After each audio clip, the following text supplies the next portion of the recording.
Ah, quelle course! Il y a eu de l'action, il y a eu de la bagarre. Non, je rigole, c'était insipide. On parle du dernier Grand Prix de la saison, le Grand Prix d'Abu Dhabi dans le débriefing de Formula Moteur.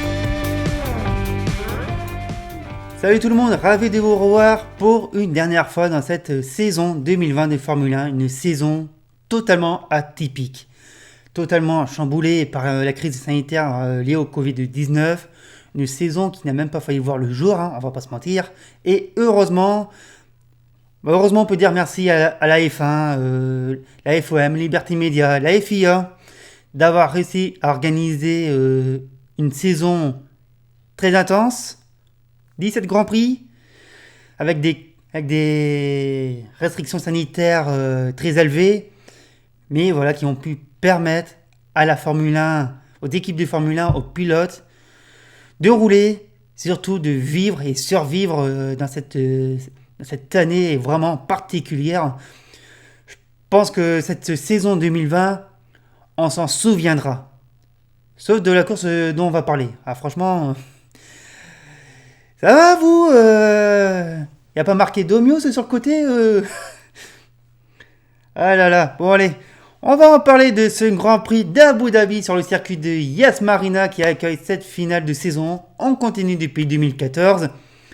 Ce circuit de 5,754 km, un circuit atypique comme cette saison. Il y a bien sûr cette sortie de redescente qui passe en dessous de la piste.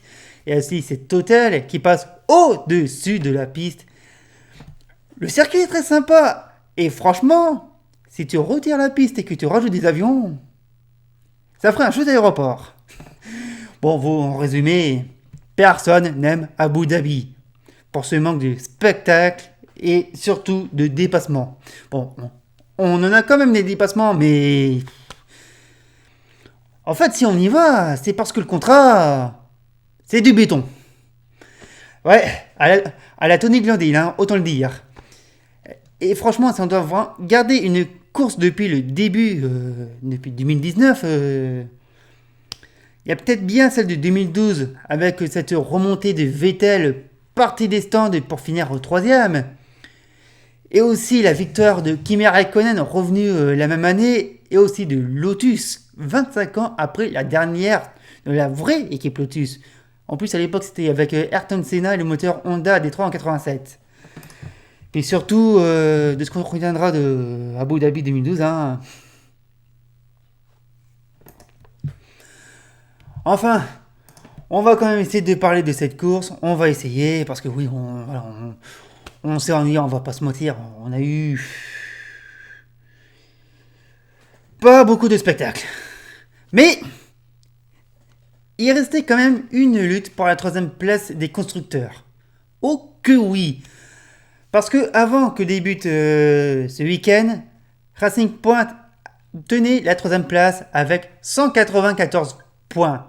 McLaren était 4e avec 184. Renault 5e avec 172 points.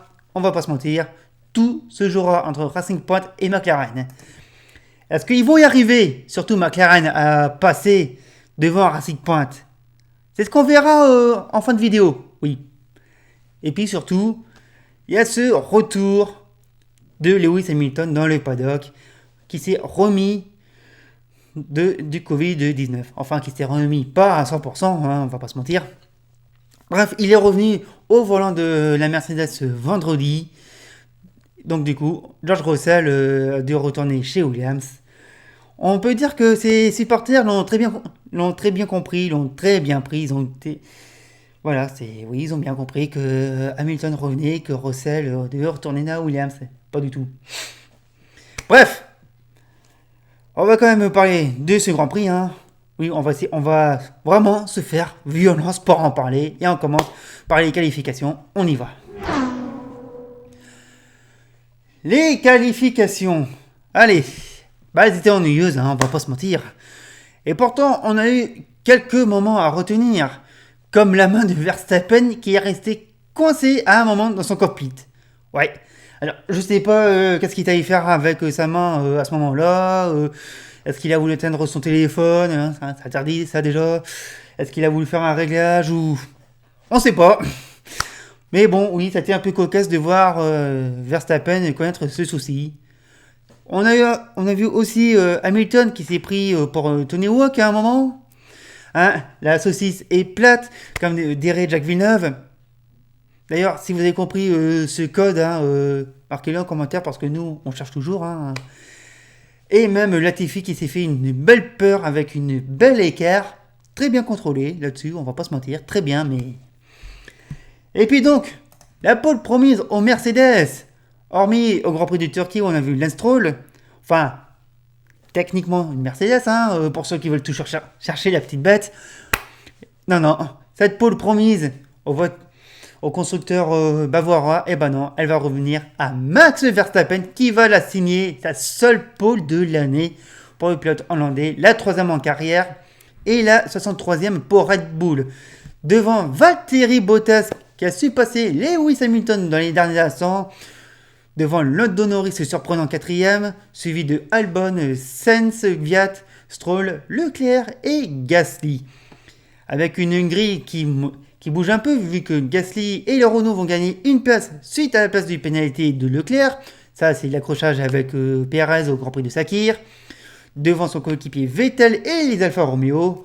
Russell, un de retour à la réalité devant Fittipaldi et Latifi. Perez et Magnussen sont sur la dernière ligne.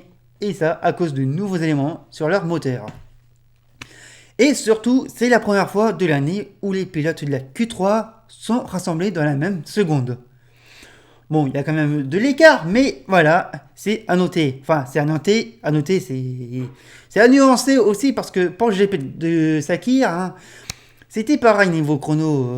Et bon, vu que c'était un circuit un peu atypique, hein, on va le mettre de côté. Donc, si on met de côté Sakir hein, sur les versions courtes, c'est vraiment la seule fois de l'année où les pilotes de la Q3 sont dans la même seconde. Voilà. C'était à noter. C'est pas commun parce que de temps en temps, bah, on a vu toujours soit les 2 premiers, les 3 premiers, allez, au mieux les 4, 5 premiers dans la même seconde. Après, il y avait une seconde, ou pire des gars, 2 secondes hein, pour une Ferrari, on sait pas. Mais voilà, c'est étonnant, ça se rapproche. Côté performance, faut dire que certains ont un peu lâché le développement de leur voiture pour cette année, hein, pour se concentrer sur 2021, et encore. Et ben, Red Bull, eux, continuent toujours et encore.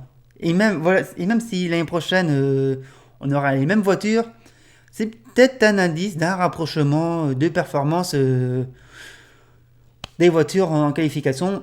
Après, est-ce que ça sera encore le cas en 2021? Ça sera à voir. Mais voilà, et surtout, j'y reviendrai après dans le bilan, après les classements, vous verrez. Bah, ça fait plaisir d'avoir quelqu'un d'autre qu'une Mercedes en pôle. Et franchement, je regrette même que Verstappen n'en ait pas eu plus. Ah, il n'est pas passé loin d'en avoir plus hein, cette année, on va pas se mentir. Mais franchement, sa voiture ne peut pas lui permettre. Et pourtant, c'est très important, franchement, le samedi dans un week-end, c'est très important. D'ailleurs, si ça me fait penser au hors-série de Auto Hebdo. Bon, il est là-bas, j'aurais pu le ramener. Ce hors-série de Auto Hebdo qui revient sur Senna, le chasseur de pôle. Si vous ne l'avez pas, essayez au moins de l'avoir, l'acheter sur leur boutique en ligne parce qu'il est vraiment exceptionnel. Il explique pourquoi Senna est devenu un vrai chasseur de pôle pour le samedi, comme il a considéré cet exercice dans sa carrière. Et très honnêtement, je sais que beaucoup essayent de dire que Verstappen, voilà, c'est l'égal de Senna, c'est l'égal de Prost, des autres pilotes, tout ça. Mais très honnêtement, déjà, ça, c'est une connerie. Et de deux, ça serait bien aussi qu'il arrive à prendre en compte la journée du samedi, comme le fait Hamilton, comme le fait Bottas. Oui, Bottas, quand il a une Mercedes, il peut aller chercher la pole, hein, on va pas se mentir. Et ça serait bien que donc Verstappen et surtout son équipe Red Bull prennent en compte le samedi. Voilà. Ça, c'était un truc à noter. Et donc, il est temps de passer à la course. Ouais, on va essayer. On y va. Donc, ce Grand Prix, ce final de la saison 2020, tant attendu. Le départ est calme. Trop calme. C'est même un petit peu trop bien calme. Hein. C'est... Verstappen, il s'est éloigné. Ah oui, Verstappen, il a fait premier virage, on l'a plus revu. Bon, les Mercedes non plus, on les a pas revus, mais... mais voilà, on a revu plus personne, voilà. On a revu que le midfield. On a vu que à l'écran. Si, on a eu de temps en temps 2-3 radios de devant pour dire hey, regardez, ils roulent aussi eux. Bah oui, mais... Non, voilà. On a eu quand même quelques dépassements, mais vraiment sans plus. En gros, il y a eu vraiment un seul fait de course qui aura lieu au 10e tour pour que ça bouge. Enfin que ça bouge! C'est Pérez, Sergio Checo Pérez qui va abandonner. Le moteur de sa Racing Point coupé net. Ah franchement, je regrette que ça se termine comme ça pour lui, avec tout ce qui s'est passé dans ces années avec Force India Racing Point. Je vais revenir dans le bilan des équipes. Mais voilà, c'est vraiment dommage que ça se termine comme ça pour lui. On l'a vu énervé, vraiment. À la radio, j'ai encore perdu ce moteur. C'est vraiment dommage de finir comme ça pour lui. Mais du coup, son abandon au niveau de l'hôtel, ça a un petit peu déclenché des arrêts au stand précipités. Excusez-moi, je regarde un petit peu l'écran sur le côté, vous m'excuserez. Mais oui, donc la virtual safety car est rentrée en piste avant qu'on ait une vraie safety car. Du coup, avec cette virtuelle safety car, cette WSC, hein, oui, j'essaie un jeu de mots, tout le monde s'est arrêté, enfin, la plupart des pilotes se sont arrêtés, on a eu 2-3 qui les ont évités, hein, et tout le monde a chaussé les pneus durs, parce qu'apparemment c'était les seuls qui tenaient. Pour cause, sur une piste même pas gommée, avec la Formule 1 qui est roulée ce week-end, donc pour le dépôt de gomme, c'était pas évident. Enfin si, il y avait autre chose qui roulait à côté, mais bon, voilà. Hein. Bref, tout le monde qui va finalement avoir la même stratégie, ça s'arrête, merci, au revoir. En fait, il n'y a que Sainz qui va être mis sous enquête pour avoir roulé trop lentement dans son entrée de stand pour permettre à son équipe de faire un double arrêt. Il y aura juste ça qui va un peu nous passionner pendant la course. Et donc, la réponse va tomber vite pour savoir si oui ou non il y a sanction. Parce que oui, là on parle d'une McLaren, là c'est la 3ème place au constructeur qui est en train de se jouer. Ça sera jugé après la course. Vraiment ? Après la course ? Mais pourquoi attendre ? Ils peuvent pas décider sur l'instant ? Ah, c'est vrai que c'était très animé sur la piste dans cette course. Ah si ! Ah ils étaient débordés, les commissaires, à traiter tous les... rien ! Non mais c'est pas la première fois qu'on a eu le coup cette année, hein. Pour rien en plus. Quand même, on a 4 commissaires, dont un ancien pilote qui a un vrai salaud, Mika salaud, pour le citer, qui ont je ne sais combien de caméras accessibles sur tous les circuits, dans les voitures, à n'importe quel endroit vraiment de la piste. Ils ont accès à toutes les radios, ils ont tout pour analyser et trancher dans l'instant T. Et il faut encore attendre l'arrivée. Mais c'est ridicule. Non, mais c'est ridicule. Et en plus, pourquoi pour rien finalement. Pas d'action pour Sainz et McLaren. Pas de pénalité, rien du tout. Pourquoi avoir attendu ? Non, mais c'est vraiment illogique. Comme je vous disais qu'on a eu ça aussi pendant la saison, je ne sais plus c'était à quel moment, j'ai pas eu le temps de faire la recherche, hein, vous m'en excuserez. Mais c'est complètement idiot, quoi. Il y a Ah si, je m'en souviens, c'était Verstappen au Grand Prix de Turquie, savoir si oui ou non il avait franchi la ligne à la sortie des stands. Pour rien finalement. Ça aussi, ils n'ont pas pu dire sur l'instant s'il avait fait une erreur, s'il fallait le pénaliser ou pas. Il n'y a rien eu. Non mais c'est grave quoi. C'est les mecs, ils n'arrivent pas à juger sur un fait avec tout ce qu'ils ont pour décider. Il y a un problème. Alors, faut plus donner de pénalité, j'en sais rien. C'est complètement ridicule, voilà. C'est ridicule. Comme je vous dis, hein, pour les résultats que ça donne après, pas d'action. Hein. Donc, hormis cette vraie fausse enquête, hein, donc on a eu cette relance de course hein, qui sera bien gérée par Verstappen et Bottas, et qui était derrière. Hein. Oui, je préfère préciser que Bottas était derrière, bah, il est resté endormi. Hein. Il ne reviendra plus. Ni lui, ni Hamilton, et ainsi de suite. Hein. Il n'y en a qu'un qui a su quand même animer cette course. Oui, il y a bien quelqu'un qui l'a fait. Et franchement, ça nous a fait plaisir avec ses actions. Bah, c'est Pierre Gasly avec son Alpha Tauri. Oh que oui, il a réussi des dépassements super et osés. Surtout sur Stroll, qui il est allé chercher un petit trou de souris. Il est passé Salut Stroll, obligé de faire un écartement. Et ça, franchement, c'était beau à voir. C'est bien joué de la part des Normands. Et d'ailleurs, bah, c'est la seule action que je retiens de la course, hein, parce que le reste, on s'est fait yesh. Voilà, on peut se le dire, on s'est fait. Hein. Monde merde, voilà, c'est. Enfin bref, il faut bien un vainqueur dans ce Grand Prix d'Abu Dhabi. Victoire de Max Verstappen, la deuxième de l'année devant les pilotes Mercedes Valtteri Bottas et Lewis Hamilton. Voilà, merci à vous messieurs. La suite du classement suivi de Alexander Albon, des deux McLaren de Norris et de Sainz. Ricciardo devant les deux Normands du plateau, Pierre Gasly et Esteban Ocon. Stroll termine 10e. Et le meilleur tour pour Daniel Ricciardo. Une belle sortie pour l'Australien avec Renault. C'est franchement génial. Voilà, c'est peut-être franchement le seul truc qui va mettre la banane dans cette course. Hein, parce que... Non, mais il faut arrêter d'aller à Abu Dhabi. Voilà, franchement, si quelqu'un adore Abu Dhabi, bah, qui nous explique pourquoi. À voir, c'est nul. Après, en jeu vidéo, c'est un peu intéressant. Surtout les sections du côté de la marinade de l'hôtel. Et le premier secteur, voilà, c'est intéressant sur jeu vidéo. Le reste, c'est de la merde. Et franchement... côté spectacle, faut faire quelque chose. Hein.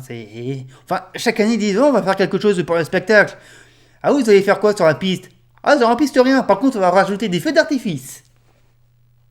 Tu sors. Bon. On va faire le bilan des équipes. Il y a quand même quelque chose à dire. Bah, on y va. Allez, let's go. On passe donc au bilan des équipes et on va commencer par Mercedes qui n'était pas dans sa grande forme, surtout avec le retour d'Hamilton qui, lui non plus, n'était pas au plus de sa forme. D'ailleurs, même samedi soir, on a lu qu'il aurait pu déclarer forfait pour la course parce qu'il n'était pas à 100%. Honnêtement, j'aurais préféré qu'il ne revienne pas, qu'il se remette de son d'avoir attrapé le Covid, hein, on va pas se mentir. Alors, il est revenu, il a fait le week-end, ok, très bien, bon... Non, très honnêtement, Lewis, t'aurais pu rester chez toi. Comme il a expliqué, il n'était pas à 100%, il avait encore des douleurs dans les poumons. Mais, n'empêche, il termine sur le podium. Et malgré tout, c'était pas le Lewis qu'on a d'habitude, même qui est loin, qui arrive à faire une course surprenante, qui est flamboyant et tout. C'était un Lewis éteint aujourd'hui. Voilà, c'est un peu dommage, franchement, qu'il soit revenu trop vite après avoir attrapé le Covid. Enfin, après, avec des scies, on pourrait refaire le week-end, hein, on va pas se mentir. Mais ouais, c'est un peu... C'est pas le grand Lewis Hamilton qu'on avait de cette année, des années précédentes. Mais bon, voilà, on sait qu'il a subi un truc que je ne souhaite vraiment à personne. Hein.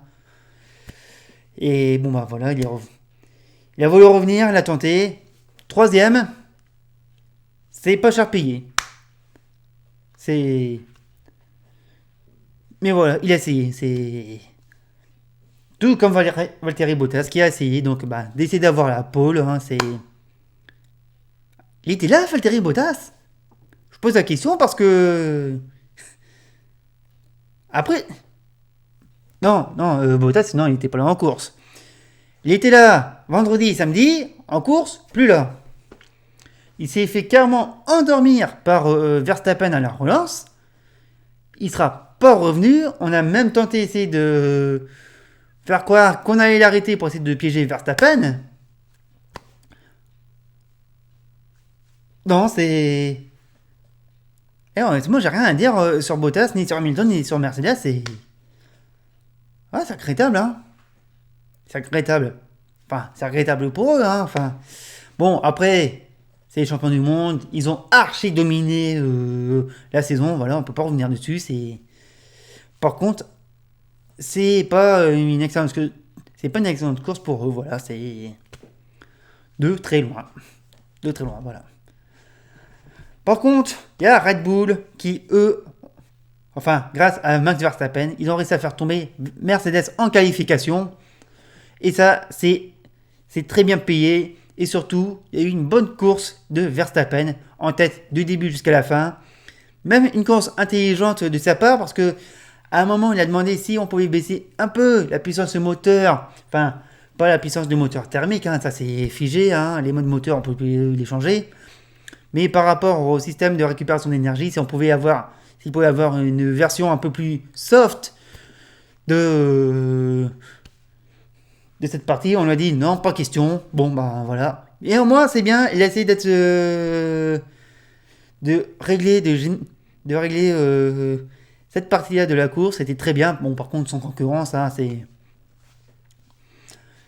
un peu une victoire aseptisée par le manque de spectacle de Verstappen. C'est un peu dommage, quoi, mais voilà. N'empêche, c'est sa deuxième victoire de l'année. Elle a été offerte sur un plateau. Mais voilà, il a gagné, on retiendra ça. Voilà. Et puis il y a Albon, qui a bien travaillé. Mais bon, il a eu un réveil trop tard en fin de course sur Hamilton. Hein. Honnêtement, il aurait pu aller chercher depuis bien longtemps, il aurait pu aller chercher un podium. Mais non, trop tard, voilà. C'est C'est dommage. Après, est-ce que ce week-end de course, c'est comme les autres, est-ce que ça va le sauver? Bah, rien n'est moins sûr. D'ailleurs, on va en parler après, vous allez comprendre. Voilà, un bon week-end pour Red Bull et Verstappen en général. Et c'est tout ce qu'on va retenir. Voilà. Merci, au revoir. À McLaren maintenant, avec Lando Norris et Carlos Sainz qui faisait sa dernière course pour l'équipe de Woking. Et bon, les deux pilotes ont tout simplement fait le boulot. Et en plus, McLaren est troisième au championnat constructeur. Et ça, c'est très important. C'est du très très bon travail de la part de l'équipe de Woking. Et franchement, ça fait plaisir. Et c'est amplement mérité. Oh que oui, c'est amplement mérité parce que, pour vous rafraîchir la mémoire, McLaren, ils n'ont pas failli rouler cette année. Pire, ils ont failli disparaître. Que ce soit l'équipe et la marque en général. Parce que pendant cette crise du Covid-19, cette première qui nous a vraiment tous frappés d'un coup, on a failli perdre le groupe McLaren. McLaren a failli disparaître. Ils étaient en faillite. Heureusement, ils ont pu être sauvés par la banque de Bahreïn, hein, pour vous rappeler l'histoire. Mais voilà, c'est génial qu'ils terminent troisième du championnat. Bon, après, il y a un truc qui a aidé aussi à côté, mais ça fait plaisir pour eux. Ça veut dire qu'il y a un travail en interne qui paye, que ce soit celui de Zach Brown, de Andreas Seidel, de ces deux pilotes. Lando Norris qui a fait du très bon boulot, Sainz également, qui passait pas loin d'une première victoire à Monza. Et puis surtout, l'année prochaine, ils auront Ricciardo, ils auront le moteur Mercedes. McLaren l'année prochaine, ça sera surveillé, franchement. S'ils arrivent à faire pareil, mais ça serait génial. on retrouverait la team McLaren d'avant, quoi. Et franchement, voilà, ça fait plaisir. Ça fait plaisir pour eux. Et puis surtout, ça a été aussi une bonne course pour Sainz et aussi pour Norris. Voilà, je retiens que ça. Je retiens ça pour eux, voilà, c'était génial. Bravo McLaren pour cette troisième place, bravo. On passe à Racing Point, quatrième championnat. Enfin, c'est vrai que Perez aurait pu avoir une meilleure place sur un gris sans cette pénalité, hein. Et puis, cet abandon, ce moteur qui lâche. Je regrette vraiment qu'il parte de Racing Point comme ça, après qu'il ait vraiment sauvé cette équipe. Du côté financière, législatif, tout ça, voilà, c'est quand même Perez qui a sauvé Racing Point d'une faillite, hein, quand c'était encore Force India. Malheureusement, il quitte cette équipe, malgré tout, sur une victoire au Grand Prix de Sakir. Mais voilà, c'est quand même regrettable qu'il quitte l'équipe sur un abandon. Mais de l'autre côté du garage, on a aussi Lance Stroll qui a su porter l'équipe, mais sans plus. Hein.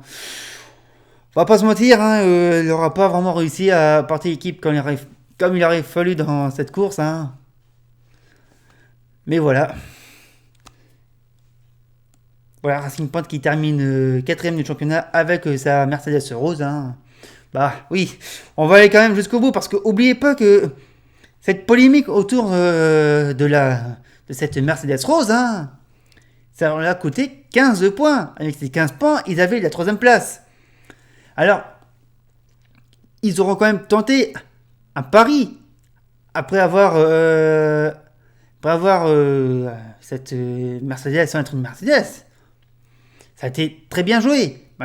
Malheureusement, ça a un petit peu manqué de développement sur la fin, mais c'est quand même bien joué. Voilà, là-dessus, c'est bon. Ça se refera plus, malheureusement. Et heureusement même. Mais voilà. C'est quand même bien joué de la part de Racing Point, hein, qui quitte aussi la Formule 1 à la fin de cette course. Voilà. On va passer à Renault, qui a été un peu ma petite déception de l'année. Hein. Renault. Mais malgré tout, une bonne stratégie pour Ricciardo qui a réussi à bien remonter quand même dans le classement. Même si l'aurait préféré qu'il termine vraiment à cette 5ème place et pas à cette 7ème. Bon, il quitte quand même Renault avec un meilleur tour. Là-dessus, on ne pourra pas lui mentir. Surtout,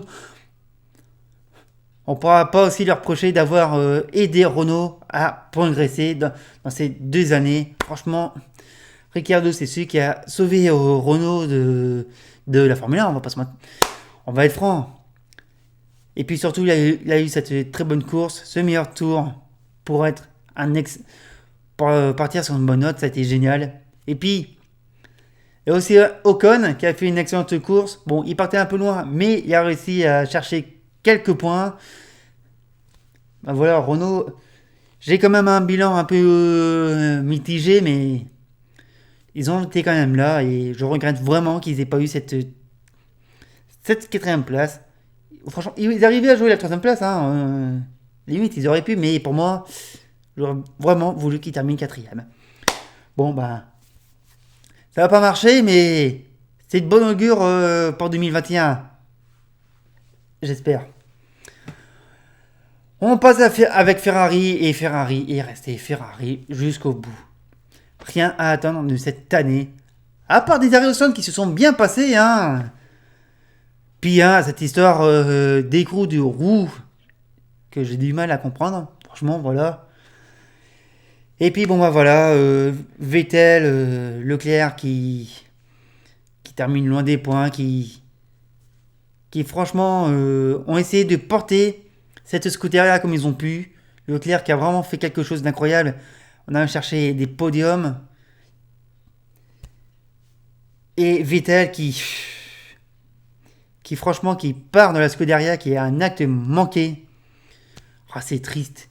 Et franchement, très honnêtement, c'est triste Déjà de voir Vettel partir par la petite porte de Ferrari et Leclerc qui s'est battu comme un chiffonnier pour sauver cette équipe. Ferrari. Le problème des Ferrari, c'est Ferrari. Voilà, c'est. Et franchement, terminer 6ème au championnat quand ça s'appelle Ferrari, c'est honteux. Franchement, c'est honteux. Et, et franchement, pour aller dans le sens pour vous dire que Ferrari, franchement, c'était leur pire année depuis 40 ans, quoi, depuis 1980. Ils n'ont pas mené un seul tour en course. Pas un seul. Et après, derrière, on va dire que je fais une paranoïa sur Ferrari, que même que je les accuse de triche, à un moment où ils étaient revenus un peu dans la lutte de cette troisième place. Pardon. Mais il y a un problème chez Ferrari. Il va falloir qu'ils fassent quelque chose. Si 2021 est comme 2020, voilà. C'est triste pour Ferrari de terminer comme ça. Franchement, c'est très triste. Ferrari, it's a new Minardi. Bim. On passe à Alpha Tauri avec Pierre Gasly qui a animé cette course. Merci à lui. Bon, après, il était dans un week-end pas très top, hein. Mais franchement, il a été. Il nous a vraiment animé cette course. Ça nous a fait plaisir quand même avec les dépassements, surtout sur Saul. Je vous en parlais dans le bilan de course. Mais voilà, un peu loin d'une bonne place malgré tout. Enfin, surtout avec un week-end un peu compliqué. Et puis, Daniel Kvyat qui n'a pas pu faire mieux dans ce week-end. Hein, c'est dommage pour lui. Daniel Kvyat, on en parle après les classements. Hein. Voilà, ça c'était pour Alpha Tauri. L'autre Alpha Romeo, avec un Raikkonen qui aura pu remonter dans le classement, mais n'empêche assez loin. Voilà, surtout sans but après une qualification décevante. On se demande encore vraiment pourquoi Raikkonen a prolongé pour 2021. Bon, enfin, ça après, peut-être il y a son retour technique, histoire de dire, allez, je profite vraiment jusqu'au bout de rouler en Formule 1. Il y a beaucoup qui ne comprennent pas pourquoi il est encore là. Enfin. Et puis il y a Giovinazzi aussi qui commence à prendre de la confiance, qui commence vraiment à prendre le dessus sur Raikkonen, hein, on va pas se mentir. Il commence à passer vraiment devant le Finlandais. Mais bon, voilà. Le problème, c'est que les positions ont changé aujourd'hui. Et Giovinazzi termine un peu loin aujourd'hui dans la course. Mais s'il arrive à avoir une bonne confiance comme il a dans cette deuxième partie de saison, ça serait bien qu'il la garde et qu'il fasse encore mieux en 2021 avec Alfa Romeo. Enfin, ça sera à suivre. On suit avec As. Il n'y aura pas de mieux pour Magnussen qui finit loin malgré un dépassement osé sur une Williams en début de course. Qui termine sa dernière course en Formule 1 très loin. Voilà, c'est vraiment dommage pour lui. Et puis, pour terminer aussi avec Pietro Fittipaldi dans une course anonyme pour sa très courte expérience en Formule 1, en espérant qu'on le revoie dans une monoplace dans un avenir proche ou même dans une autre voiture de course pour lui. Ça serait très bien pour lui, puis surtout une grosse pensée pour Romain Grosjean, qui malheureusement, comme vous savez, il a terminé sa carrière en Formule 1 sur ce terrible accident au Grand Prix de Bahreïn, en espérant le revoir dans une Formule 1 très vite. En espérant que ses mains soient très bien guéries, surtout ça. Et enfin, Williams, avec Russell qui a retrouvé sa voiture, qui a retrouvé une dure réalité. Ah là là, il termine loin aussi, Russell. Donnez-lui une Mercedes pour 2021. Tout comme Latifi qui termine loin aussi, anonyme et tout, voilà, c'est vraiment dommage de voir Williams qui n'a pas marqué le moindre point cette année. On regrette, franchement, on regrette.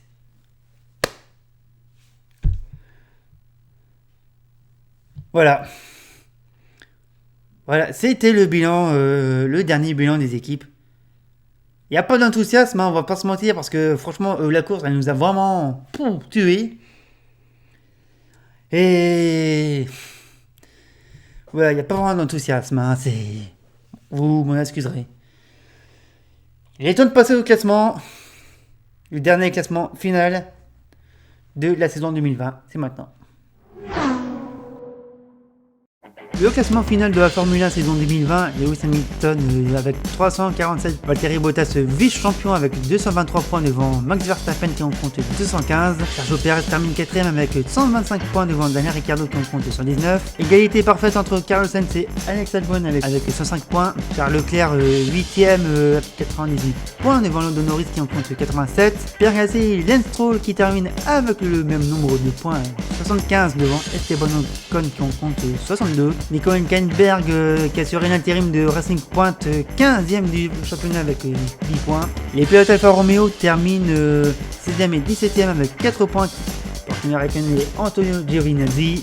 George Russell 18ème du championnat avec ses 3 points marqués avec un Mercedes et aucun pour la Williams. Romain Grosjean 19ème avec 9 points au championnat devant Kevin Magnussen qui en compte un seul. Nicolas Latifi, Jack Aitken et Pietro Fittipaldi terminent à 0 points cette saison 2020. Et du côté des constructeurs, Mercedes avec 573 points, champion du monde 2020 également. Red Bull en compte 319 devant McLaren avec 202 points, 3ème du championnat. Racing Point termine 4ème avec 195 points. Renault 5ème avec 181 points devant Ferrari qui en compte 131. AlphaTauri 7ème avec 107 points devant Alfa Romeo qui compte 8 points. As 9ème avec 3 points et Williams dernier du classement avec 0 points. Allez, on va se faire une petite statistique sur cette saison 2020. Voir les chiffres, si vous êtes admirateur, hein, et parler un peu, comme ça, des pôles, des victoires, podium. Je vais me concentrer que là-dessus parce que pas la peine de savoir qui a fait le plus de tours en tête, les kilomètres, tout ça. Je savais pas comment terminer cette vidéo. Je vais terminer là-dessus avec ces tableaux. On va commencer d'abord par les pole positions. Vous voyez, Lewis Hamilton, 10 pole positions, qui a battu tous les records. Valtteri Bottas qui en a 5, Lance Stroll et Max Verstappen, une pole chacun. Mercedes qui a vraiment 15 pole positions dans la saison. Racing Point et Red Bull qui ont pu en décrocher une chacun. C'est franchement une grosse domination de Mercedes le samedi. C'est vraiment incroyable de leur part. Franchement, quand je vous disais à la fin de la qualification que le samedi est vraiment important, la preuve, regardez ce qu'a fait Mercedes. C'est tout simplement exceptionnel. Surtout grâce à Hamilton qui a vraiment explosé tous les records toujours et encore. C'est un vrai boulevard pour le pilote anglais qui a vraiment un ratio incroyable dans cette saison. Alors, c'est pas le meilleur ratio de sa carrière, mais malgré tout, c'est quand même à noter de ce qu'il a fait. C'est juste incroyable. Bon, Bottas sera passé par là aussi. Pas énormément de pôles, mais en fait, je regrette un peu que ça soit pas vraiment très partagé entre Hamilton, Bottas, même Verstappen. Après, la petite surprise, c'est Lance Stroll pour le Grand Prix de Turquie. Ça a été vraiment une grosse surprise. Personne ne s'y attendait. Bien joué, Lance. On passe à l'autre tableau, celui des victoires. 11 victoires pour Lewis Hamilton. Lewis Hamilton qui laisse que très peu de victoires pour les autres. 2 pour Valtteri Bottas et Max Verstappen. Et une victoire pour Pierre Gasly et Sergio Perez côté constructeur. 13 victoires Mercedes, 2 pour Red Bull et 1 pour AlphaTauri et Racing Point. Franchement, Mercedes a dominé cette saison, laissant quelques courses aux autres. C'est vraiment nuancé parce que Verstappen déjà a gagné en étant le meilleur avec Red Bull, que ce soit au Grand Prix du 70e anniversaire, avec une très bonne stratégie. Et puis, cette course d'Abu Dhabi qui a été chiante. Et puis, surtout, à noter les victoires de Gasly et de Perez, surtout grâce à des erreurs bêtes de Mercedes. Pour la victoire de Pierre Gasly, en fait, bien sûr, il y a eu Magnussen qui s'est arrêté à l'entrée des stands. Sans ça, bien sûr, la course n'aurait pas été pareille. Mais Mercedes qui a fait rentrer son leader alors que la voie des stands était fermée. Ça, c'est une erreur bête qui peut arriver à Par contre, celle du Grand Prix de Sakir, avec les pneus de Bottas montés sur la voiture de Russell, complètement improbable comme scénario. Et puis surtout, ça fait plaisir de voir d'autres équipes gagner que Mercedes et Red Bull. D'accord, il y a un peu de nuance dans tout ça, mais ça fait plaisir. Et surtout avoir un peu de fraîcheur de ce côté-là. Parce que si nous, les Français, on a attendu 24 ans pour retrouver un pilote vainqueur en Grand Prix, le Mexique a quand même attendu 50 ans. Je pense que là-dessus, nous, on peut se taire. Bon, après, des pilotes mexicains en Formule 1, ils n'en ont pas eu des masses, hein, mais... Voilà, puis surtout pour Sergio Checo Pérez, depuis le temps qui court pour une victoire, quoi. Après des coups d'éclat dans les Grands Prix, c'est juste incroyable, quoi. C'est bien joué, On passe maintenant sur le podium et on a eu 13 pilotes différents sur le podium cette année, aussi bien qu'en 2012. Vous voyez, 14 podiums pour Hamilton, 11 pour Bottas et Verstappen, 2 pour Leclerc, Ricciardo, Albon et Perez et Stroll, et un podium pour Norris, Sainz, Gasly, Vettel et Ocon. Ça en fait du monde. Franchement, c'est génial de voir tous ces pilotes sur le podium, comme je vous disais, aussi bien qu'en 2012. Ça fait un peu de fraîcheur. Et puis du côté des équipes, ça fait 25 podiums pour Mercedes cette saison, 13 pour Red Bull, 4 pour Racing Point, 3 pour Ferrari et Renault. Renault qui retrouve le podium, 2 pour McLaren et 1 pour Alpha Tauri. Ça aussi, c'est très varié les podiums. Et pour vous dire que c'est tellement varié, c'est aussi du côté des nationalités. Pour les pilotes, alors, vous avez dit, on se moque un peu de savoir qui est de telle nationalité, mais pour vous dire, 11 nationalités différentes cette année sur un podium. Aussi bien que 1978. Et vous savez quoi, c'est même pas un record. Et non, pour avoir un record de nationalité au maximum sur les podiums, il faut remonter en 1970 avec 12 nationalités différentes sur un podium. Pour vous dire que c'est vraiment une saison exceptionnelle que l'on a vécue. Alors, tout ça est très nuancé parce que par la grosse domination Mercedes, mais quand vous regardez dans le détail, c'est juste énorme. Tout simplement énorme. Voilà, c'est exceptionnel.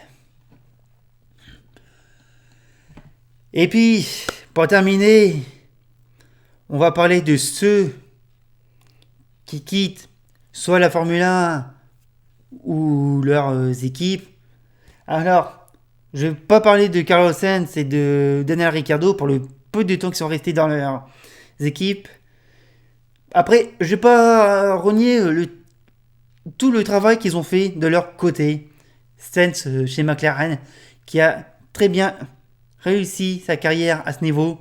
Ricciardo, qui a très bien redressé Renault, n'empêche. Si Renault a pu réussir à remonter, c'est quand même grâce à lui. Non, là, j'ai vraiment envie de parler de pilotes qui vont nous quitter, qu'on ne reverra peut-être plus, ou peut-être on va voir ça. Et on va commencer par, allez, vous y attendez, par Romain Grosjean, qui quitte la Formule 1 par la petite porte, malheureusement, pour le franco-suisse. 179 Grands Prix en Formule 1 sur 11 saisons, dans 3 équipes. Il y avait Renault en 2009, Lotus de 2012 à 2015, et l'aventure As qui avait très bien débuté en 2016, et qui termine très mal, malheureusement, sur ces dernières années, surtout cette année en 2020.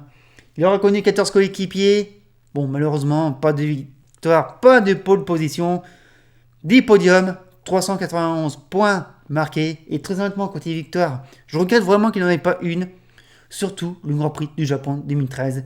Ce putain de départ qu'il nous a fait avec cette Lotus, qui a enfumé les Red Bull au départ. Oh la vache, on n'est pas passé loin d'une course incroyable pour Romain. Et franchement, Romain, je regrette que tu n'aies pas gagné ce jour-là. Franchement, je regrette, ça aurait été génial.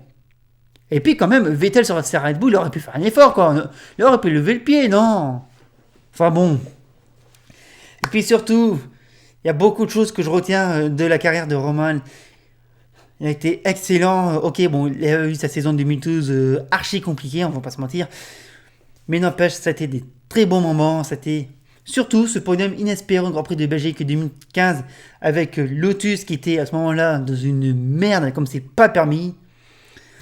Et surtout, Romain, je souhaite que tu retrouves un volant très vite, que ce soit dans une Formule 1 le temps d'un test privé, que ce soit en endurance avec Peugeot, Porsche, Audi qui débarque bientôt dans les nouveaux, dans ce nouveau règlement, ou pourquoi pas en GT, en GT3 avec, je sais pas, avec Ferrari, Mercedes.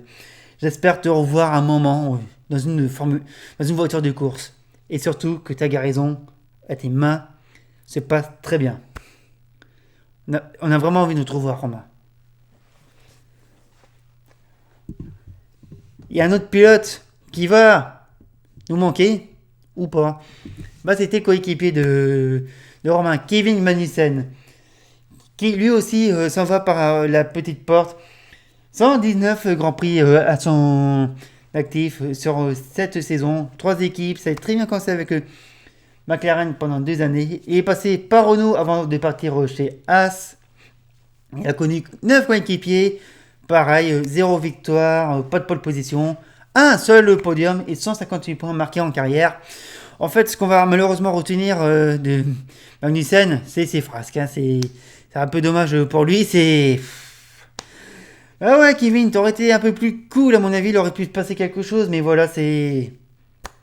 Il a été trop badass pour la Formule 1. C'est dommage. Après, bon... Là, il s'en va en championnat IMSA. Il fait comme son père. Et très honnêtement, je voudrais bien le voir avec son père, Yann Magnussen, dans la même voiture. Oh, ça serait génial de voir le père et le fils. Franchement, ça serait cool. Mais voilà. Magnussen s'en va par la petite porte. Hein, et puis, hein... ciao!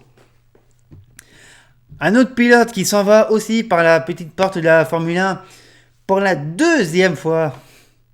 Oh que oui, c'est Daniil Kvyat. Le Russe qui s'en va après 110 Grands Prix, 7 saisons et 3 équipes. Hein. Il a connu Toro Rosso en 2013-2014. Il est passé chez Red Bull de 2015 à 2016 avant de revenir chez Toro Rosso de 2016 à 2017. Et puis 2019. Et AlphaTauri cette année. 9 coéquipiers, pas de victoire, pas de pole. 3 podiums dans sa carrière et 202 points. Je vous préviens... Il va revenir le Russe.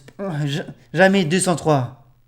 Ah, on ne sait pas, peut-être que Tsunoda, il sera pas à la hauteur et que Helmut Marko va rappeler le Russe. On ne sait pas, on ne sait pas. Enfin, tu sais, je souhaite quand même à Tsunoda d'être à la hauteur pour 2021.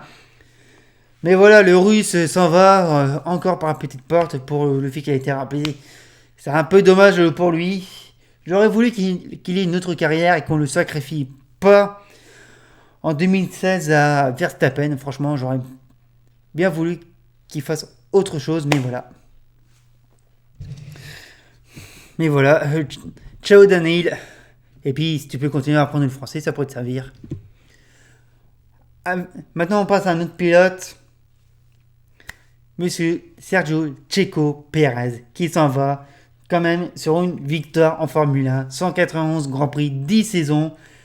Avec 4 équipes, Sauber en 2011 et 2012, l'aventure McLaren qui s'est très mal fini pour lui, et ensuite la période de Force India à Racing Point de 2014 à 2020, avec 11 coéquipiers, comme je vous disais, il y a une victoire, pas de pole position, 10 podiums, 706 points de marqués en carrière, et certains... Ça, c'est dire, mais ça fait chier de voir Pérez, un pilote de ce calibre, partir. Bah, vous savez quoi? Pendant que j'enregistre cette vidéo, j'arrêtais pas d'avoir un œil sur mon PC portable qui est juste là. Et il y a des infos qui ont circulé, apparemment. Peut-être que c'est sûrement sûr de voir Pérez en 2021 sur un grille et dans une Red Bull. C'est peut-être sûr. Ça va s'annoncer bientôt et très honnêtement. Putain, ça serait mérité pour Checo Pérez. Parce que voilà, c'est un pilote du calibre qu'il faut pour Red Bull. Regardez ce qu'il a fait dans sa carrière, mais c'est juste génial quoi. Et en plus, être opportuniste à ce point pour des podiums. Là encore pour cette victoire méritée à Sakir. Ah, franchement, Perez, s'il ne revient pas l'année prochaine, il revient en 2022. Oh que oui. Et franchement, c'est vraiment dommage pour Perez de partir comme ça déjà sur cette casse moteur. En plus, avec cette victoire tant méritée, ça serait vraiment dommage pour lui. Voilà. Perez, soit il revient avec Red Bull en 2021, soit on le revoit en 2022. Obligé. Voilà. On va aussi terminer avec un autre pilote, tiens.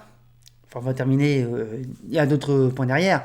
Enfin, on va terminer avec un pilote. Lui, il quitte pas la Formule 1. Il quitte son équipe. Je veux parler de Sébastien Vettel qui termine son aventure chez Ferrari. Oh que oui, Vettel chez Ferrari, c'est 118 Grands Prix, c'est 118 casques sur 6 années de 2015 à 2020 avec deux coéquipiers, Raikkonen et Leclerc. 13 victoires, 12 pole positions, 55 podiums et 1500 points marqués avec la Scuderia. Oh, j'aurais bien voulu qu'il décroche au moins un titre avec Ferrari parce que franchement ça aurait été génial. Il aurait succédé à l'un de ses coéquipiers qui était Raikkonen, mais surtout reprendre le flambeau de Michael Schumacher derrière. Je pense que ça aurait été bien pour lui, ça aurait fait du bien pour la Formule 1 même, et se faire virer comme une... c'est regrettable. Et je ne vais pas vous mentir, on sent vraiment que Vettel est un grand passionné de la Formule 1, un grand amoureux de la Scuderia. Je vous laisserai aller entendre sa radio finir tout en italien pour dire à quel point il a aimé rouler chez Ferrari, à quel point il a supporté cette équipe. Et franchement, terminer comme ça, oh putain, c'est regrettable. C'est regrettable pour lui, voilà. C'est regrettable. Ça, c'était pour les pilotes. On va passer à deux équipes qui partent après ce Grand Prix d'Abu Dhabi. Il y a d'abord cette équipe provisoire. Équipe provisoire, oui, Racing Point. Seulement 2 saisons, 38 Grands Prix, un moteur Mercedes Robadje qui a connu 3 pilotes, puisque Nico Hülkenberg a fait l'intérim. Une victoire, une pole position et 4 podiums. Je crois que Racing Point va rester une équipe atypique à la Formule 1. De cette histoire de là où ils sont revenus et surtout de comment ils ont terminé, c'est juste incroyable. Cette équipe qui sera Aston Martin l'année prochaine, c'est juste exceptionnel. Franchement, Racing Point, on va pas l'oublier. On va pas l'oublier cette équipe. Oh que non. On les oubliera pas. On les oubliera pas parce que franchement, entre la sauvegarde de l'équipe de Silverstone, une équipe qui a commencé le Jordan en 1991.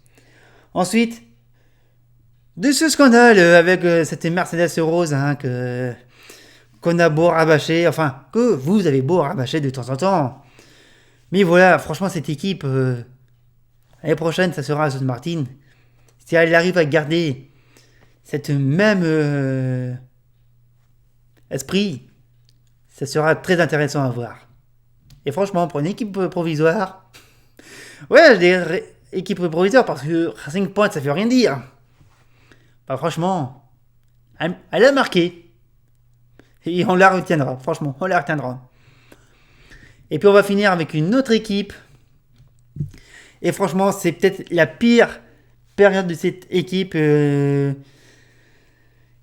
ait connue dans son histoire avec la Formule 1. Je parlais de Renault. Revenu en 2016 par la force de Carlos Ghosn, pardon. Renault F1 Team, 5 saisons, de 2016 à 2020, 100 Grands Prix. Ils fêtaient leur 400e Grand Prix ce week-end. Ils ont connu 6 pilotes, pas de victoire, pas de pole position. Juste ces 3 podiums connus cette année. Et très honnêtement, cette troisième période de Renault en Formule 1, ça a été la pire. Et c'est vraiment regrettable. Je vais être honnête avec vous. J'aurais préféré qu'ils arrêtent en Formule 1. Voilà. Mais il y a quelqu'un qui est passé derrière qui a dit on continue. Et tant mieux, ça je vais y revenir. Mais voilà, Renault n'a pas été très, très calme, très apaisé, pas... Comment vous dire je trouve pas le terme, je suis désolé. Elle n'a pas été... elle n'a pas été, comment vous dire... stable, voilà, cherchez le mot. Tous les ans, on avait toujours un nouveau pilote. Tous les ans. Ça sera encore le cas d'ailleurs l'année prochaine avec Alpine. Et c'est vraiment dommage parce que il y a des choses qui ont manqué à cette équipe. Déjà, je pense je crois qu'il manque encore quelque chose. C'est un très bon team manager. C'est un bon leader. Ça n'a pas arrêté de changer. Et surtout,